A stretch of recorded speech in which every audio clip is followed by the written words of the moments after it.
Alors en Suisse, le peuple porte un beau nom. C'est le souverain. Le souverain au sens profond, hein, au sens de Louis XIV, c'est-à-dire le souverain de droit divin et qui décide parce que tel est son bon plaisir. La Constitution commence du reste par cette phrase-ci, au nom du Dieu Tout-Puissant. Et donc le peuple suisse est l'élu du Dieu Tout-Puissant.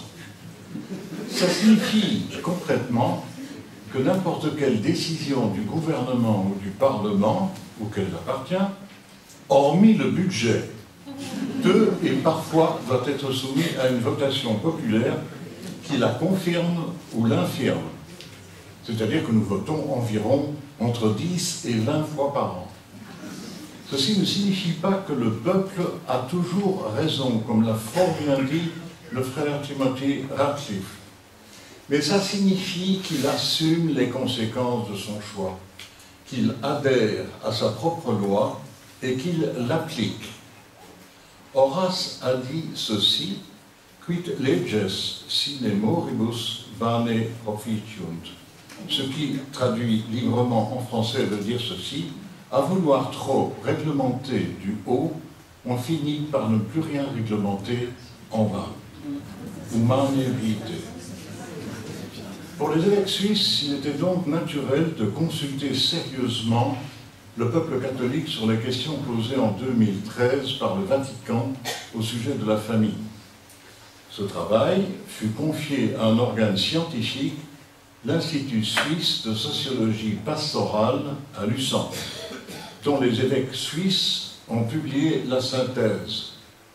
Et parmi ces évêques, je tiens à dire que mon évêque, Charles Borrero, est un dominicain. Synthèse qui explicite les résultats chiffrés. 23 636 réponses sont remontées en 2014 jusqu'à la conférence des évêques. L'âge moyen des répondants est 54 ans, et parmi eux se trouvaient 47% d'hommes et 53% de femmes.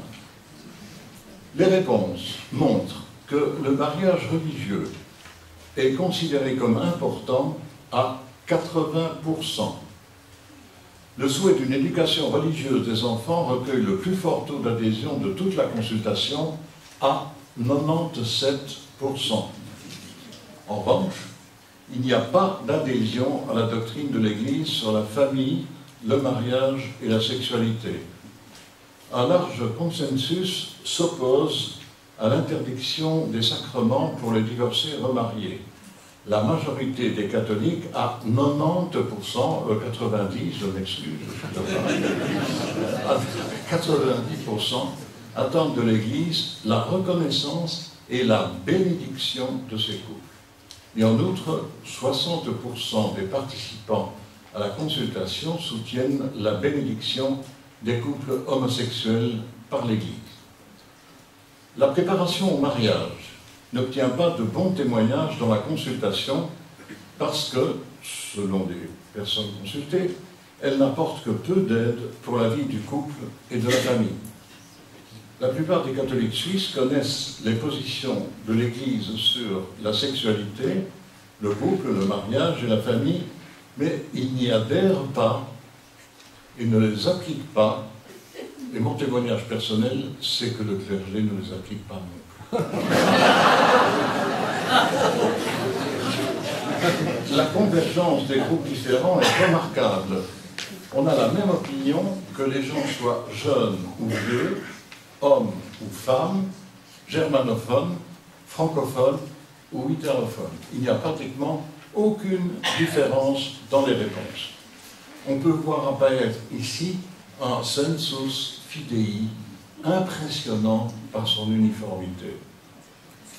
L'Institut suisse de sociologie pastorale en déduit que la hiérarchie doit cesser d'édicter des normes pour les situations de vie concrètes des fidèles. Lorsque l'Église catholique exige que ses fidèles suivent ses directives de comportement, elle brouille la transmission des aspects essentiels de son message.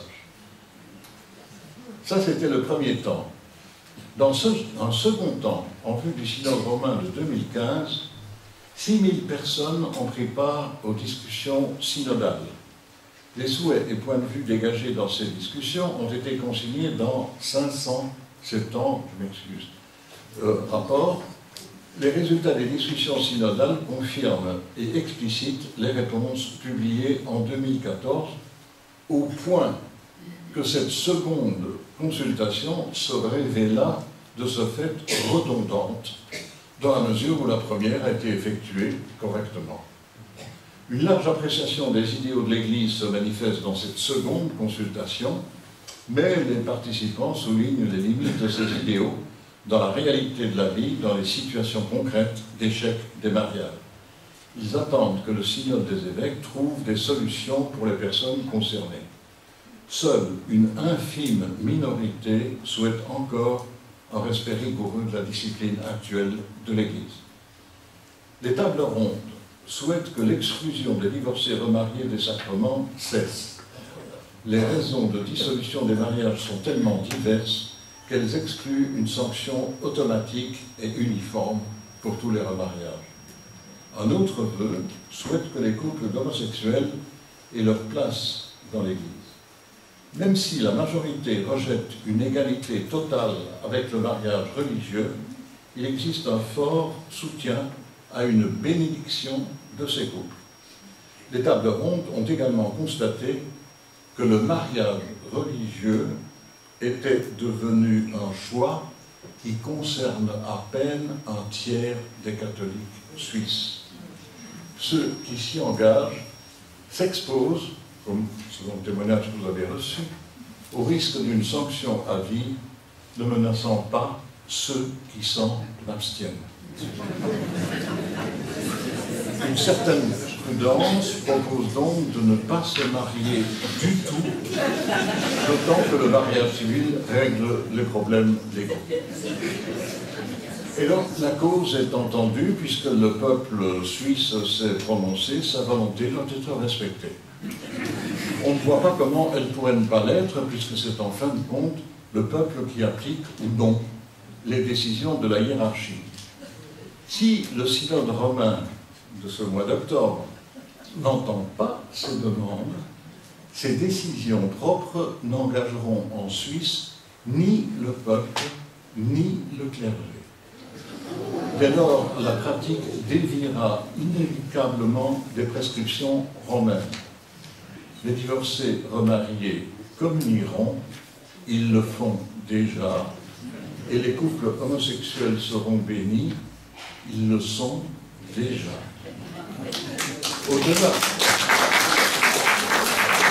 Au-delà des questions particulières débattues, de ce qui est après tout quelque chose de marginal dans l'Église catholique, c'est-à-dire le statut du mariage, ce n'est pas l'essentiel. Cette procédure démontre un appel à la démocratie dans l'Église catholique. Ce besoin fut respecté en Suisse car la pratique helvétique de la démocratie politique l'impose dans tous les domaines. Une règle qui s'applique à tous ne peut être décidée par quelques-uns. La loi peut précéder les mœurs, les inciter à se réformer, mais elle ne peut ignorer indéfiniment les usages, les figer ou même les faire régresser. Il n'existe donc pas un sensus fidei hors sol. Il n'y a en Suisse qu'un sensus fidelium enraciné dans le peuple chrétien. Si on n'est pas à l'écoute des catholiques suisses, leur peuple se dépeuple. C'est très exactement ce qui se passe sous nos yeux. Ceux qui ne peuvent inspirer les décisions du pouvoir finissent par s'en abstraire. Et de façon plus globale encore, on doit se demander si certaines sociétés civiles, et j'ai la faiblesse de croire que la Suisse est dans ce cas, est-ce que certaines sociétés civiles n'ont pas intégré, assimilé, absorbé l'inspiration centrale du christianisme au point où leurs institutions surpassent l'Église romaine dans son organisation interne.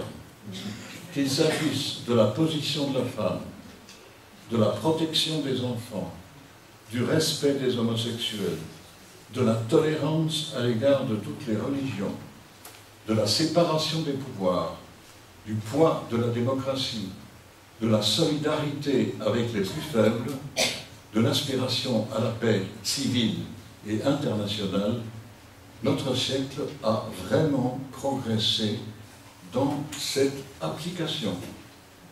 C'est une application de l'Évangile. Nous vivons dans des sociétés fortement chrétiennes, sous réserve de leurs inévitables imperfections, naturellement. Ces institutions civiles méritent que les chrétiens s'en inspirent pour réformer leur ordre propre, qui reflète encore trop souvent un passé dépassé. Bravo.